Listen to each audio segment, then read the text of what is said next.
Le contexte climatique et économique s'avère de plus en plus instable. Alors comment financer une agriculture avec des résultats en dents de scie?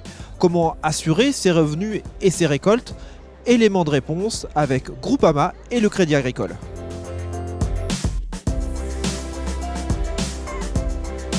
Dans un contexte où les exploitations agricoles demandent des investissements de plus en plus lourds, comment le Crédit Agricole adapte ses solutions de financement?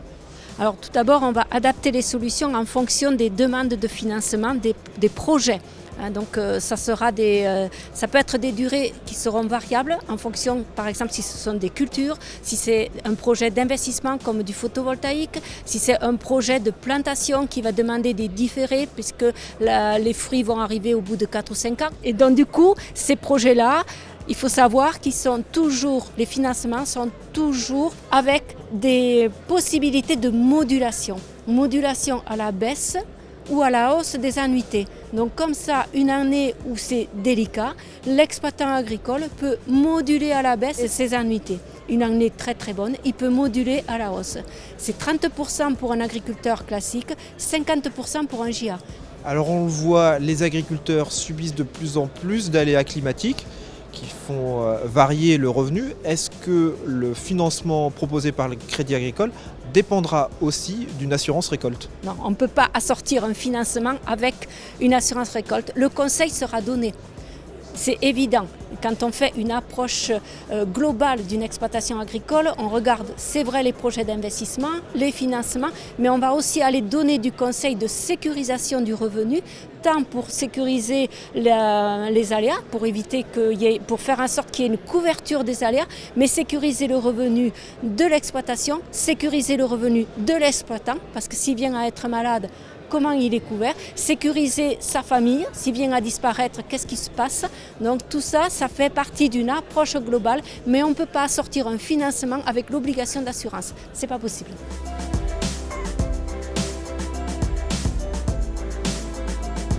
Avec la multiplication des aléas climatiques, on le voit, la question de l'assurance des récoltes notamment est de plus en plus présente. Alors quels sont les outils à mettre en place pour que ça fonctionne? Il faut impérativement que les assureurs se regroupent au sein d'un pool. Le pool permettra d'abord de bénéficier des données des autres opérateurs pour permettre la garantie qui est prévue dans la loi de toutes les productions. Ça va certainement, s'il y a des accidents climatiques, faire augmenter les cotisations, mais à partir du moment où on les mutualise sur une surface beaucoup plus importante, c'est la garantie que ça coûtera moins cher que sans le pool.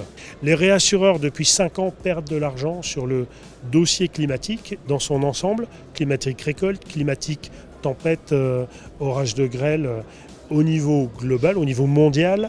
Et si demain, les réassureurs ne sont pas convaincus que notre modèle est équilibré, ils sortiront de ce dossier. Et cette réforme de la multirisque climatique, elle est faite pour protéger la capacité de production de la France et l'autonomie de la France. Alors créer un pool d'assureurs, ça veut dire quoi? Ça veut dire que Groupama veut des concurrents sur le marché?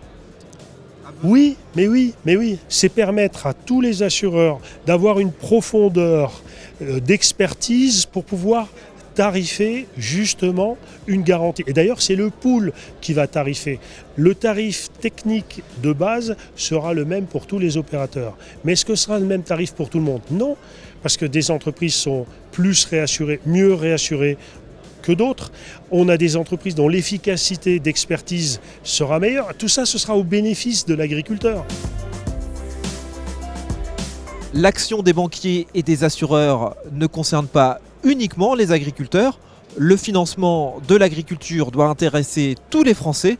C'est aussi une question de souveraineté alimentaire.